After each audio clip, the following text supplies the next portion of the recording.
All right, there is way too much going on in the past couple days for me not to make a random video out of nowhere where I just talk about anything, mostly college basketball from the past couple days. But I'm going to just mention it now because it's not wasn't on the predictions, but yeah, we lost to Vanderbilt. It was a very, very frustrating game to watch. You think Chris Rodriguez bailed us out? He didn't. And that's just an embarrassing loss for our team. And I'm not even that surprised, honestly. Colin Goodfellow, thank you for your service last week for helping us beat Missouri. But we couldn't get bailed out again. But just a little quick go through here. LSU has eliminated Alabama from the SEC championship game, and that is a very good thing in my opinion. Finally, I think.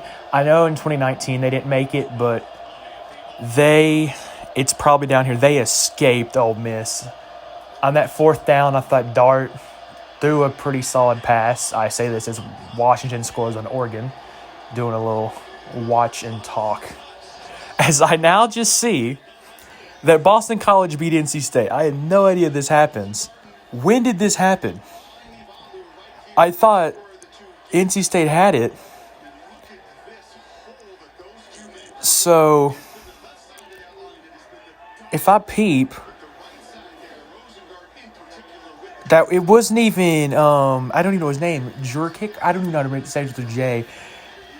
It wasn't even their starting quarterback. So, Louisville, congratulations. You're not the only ACC team to lose to Boston College. Louisville did lose today.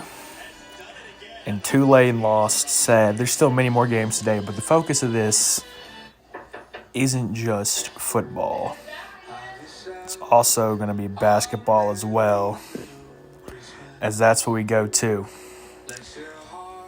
Did not make any recap on either the Kentucky basketball games, but I'm very impressed with how the team looked without Shibwe and Wheeler in the first one.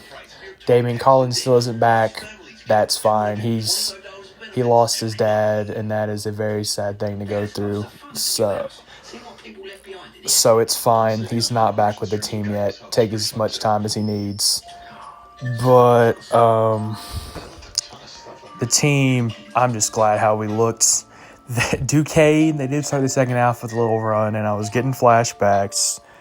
But we won. And it's all that matters in the end. And now we got Michigan State on Tuesday. We're ready for that.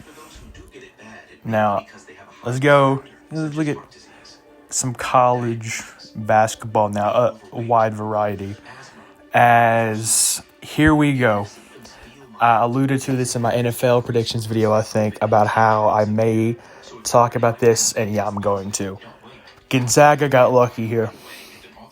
As the scroll down, you can see, they were down. They were down by 10, as much as 12. But the fact that Michigan State isn't as good as they have been in years past, Gonzaga came back, won. That was not the best shot Michigan State could have got. Gonzaga cut off the play they were trying to run. Gonzaga won in the end. And I really wanted Michigan State to win this one. So we would have a ranked versus ranked matchup on Tuesday. But, it doesn't matter, really. We just got to win. And got Gonzaga next Sunday. 8 days, we got the Zags. But otherwise, what happened yesterday, Temple upset Villanova after dropping their opener to Wagner. North Carolina struggles with Charleston. Now, granted, I didn't watch this game, but it looks like Charleston put up points. So you really can't if Charleston came into Chapel Hill, firing all cylinders, hitting shots, sometimes the underdog does, you really can't blame North Carolina. If they put up 102 and only won by 16, you got to credit the other team. Yeah, Auburn struggled with South Florida, but Michigan here's another example of this. Imani Bates balled out for Eastern Michigan. And this is I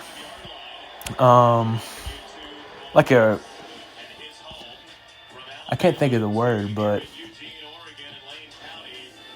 Imani Bates is, I don't know, he's living up to the hype. That's it.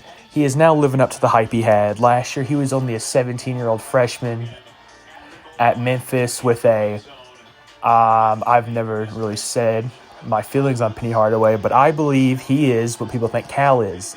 He's a great recruiter, but a not-so-great coach.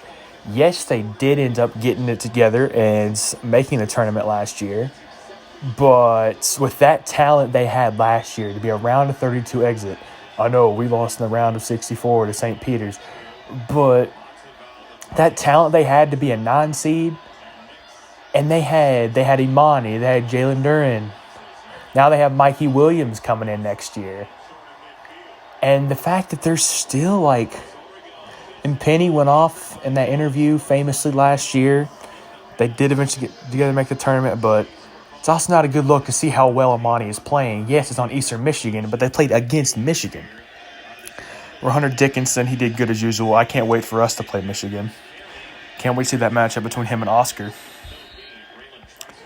And that's pretty much... Oh, I forgot. I'm glad I kept scrolling. Oregon.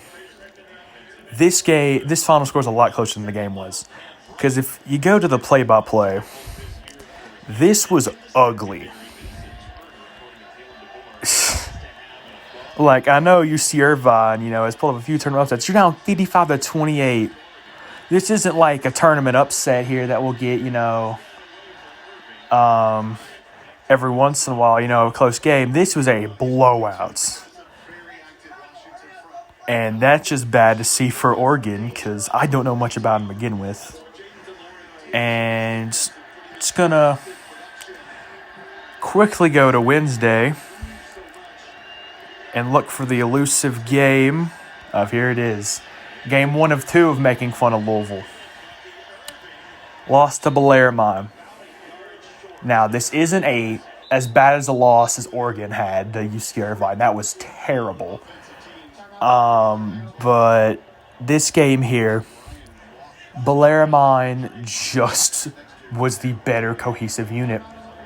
And it looked like Louisville was going to come back and win.